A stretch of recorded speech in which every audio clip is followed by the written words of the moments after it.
தர்மம் செய்றவன் தான் நல்லா இருப்பான். நீ சாமி கும்பிடாடிட்டு போ, என்ன வேணா பண்ணிப்போ.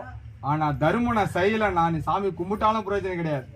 ஏழவனுக்கு ஒருத்தன் வந்து அப்படி கை நீட்டின உடனே வா போ, வேற வேலையே இல்லை உனக்கு, பார்த்து ஒரு பாருன்னு வீட்டுல இருந்துருப்பான். ஆளே இல்லை நீடுவான், வீட்டுல இருப்பான்.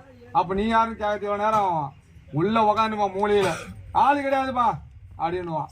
அந்த மாதிரி சொல்லக்கூடாது. வந்தவன் பெருமானா கூட இருக்கலாம், வந்தவன் பெருமானா கூட இருக்கலாம். ஏன்னா அவன் யாசக பிரிய. பிச்சை எடுத்து சாப்பிடுவானா கிடையாது.